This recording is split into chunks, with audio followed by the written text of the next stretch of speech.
Hello friends, आप सबका हमारे इस ऑनलाइन प्लेटफॉर्म पर स्वागत है। और आज हम पढ़ेंगे कि किस तरीके से कोर्ट कॉम्पेल कर सकता है किसी भी व्यक्ति को कोई वस्तु प्रोड्यूस करने के। दैट इज, कौन सा प्रोसेस होगा जिसके थ्रू प्रोडक्शन ऑफ थिंग या कोई डॉक्यूमेंट, यदि कोई डॉक्यूमेंट चाहिए, बेशक it can be electronic form या हार्ड कॉपी या इलेक्ट्रॉनिक फॉर्म भी हो सकता है।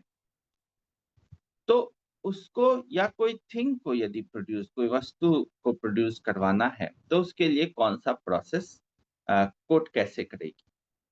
तो इसका जो प्रोविजन है वो दिया हुआ है सेक्शन 94 ऑफ भारतीय नागरिक सुरक्षा संहिता। और उसमें ये कहा गया है कि सम्मन्स इशू किया जा सकता है for the production of document और थिंग। सम्मन for the production of document और थिंग।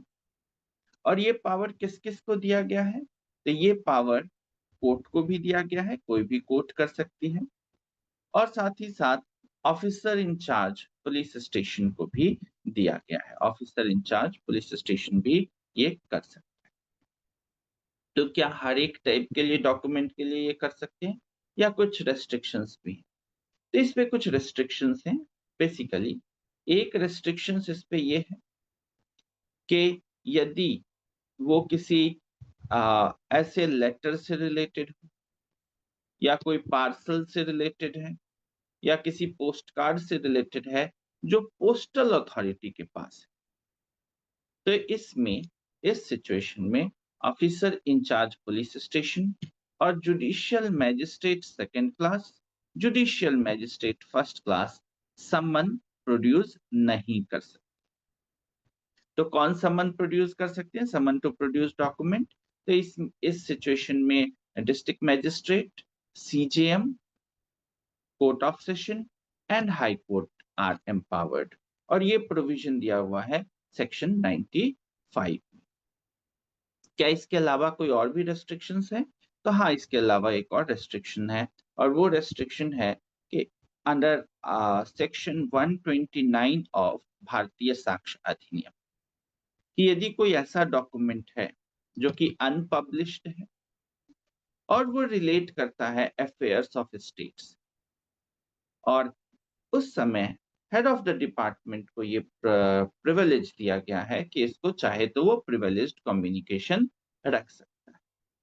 एक और रेस्ट्रिक्शन है, और वो रेस्ट्रिक्शन है सेक्शन 130 ऑफ भारतीय साक्ष्य अधिनियम के अंतर्गत, जिसमें कि कोई भी ऑफिशियल कम्युनिकेशन जो कि कॉन्फिडेंशियल है उस पर भी प्रिविलेज कम्युनिकेशन का प्रोविजन लगता है, और उसके उसके लिए भी मना किया जा सकता है। इन तीन प्रोविजंस, एक्सेप्शंस के अलावा कोर्ट सम्मन कर सकती है for production of any document और थिंग। यहाँ पर ध्यान रखने की बात यह है कि जिस व्यक्ति को ये कहा गया है कि वो डॉक्यूमेंट या थिंग प्रोड्यूस करें, क्या उसके पर्सनल अपीयरेंस की आवश्यकता है या वो किसी और पर्सन के थ्रू भी या किसी और माध्यम से भी वो डॉक्यूमेंट या थिंग प्रोड्यूस कर सकता है? तो सेक्शन 94 में ही इसका जवाब दिया गया है कि उसके पर्सनल उपस्थिति की आवश्यकता नहीं है। यदि उसे सिर्फ और सिर्फ सम्मन दिया गया है for production of document and thing, तो पर्सनल अटेंडेंस की आवश्यकता नहीं, वो किसी और माध्यम से भी वो प्रोड्यूस करवा सकता है। और इसको हम रेड विथ करेंगे सेक्शन 144 ऑफ भारतीय साक्ष्य अधिनियम। सेक्शन 144 भारतीय साक्ष्य अधिनियम ये कहता है कि यदि किसी व्यक्ति को कोई डॉक्यूमेंट या थिंग प्रोड्यूस करने के लिए कहा गया तो उसका क्रॉस एग्जामिनेशन नहीं हो सकता। क्रॉस एग्जामिनेशन नहीं। क्रॉस एग्जामिनेशन तभी होगा जब उसे एज अ विटनेस कॉल किया जाएगा। यदि प्रोडक्शन ऑफ डॉक्यूमेंट या थिंग के लिए है तो उसका क्रॉस एग्जामिनेशन भी नहीं हो सकता। तो फ्रेंड्स, ये था सेक्शन 94 जिस ऑफ बीएनएसएस, जिसमें कि summons for production of document और थिंग की बात की गई।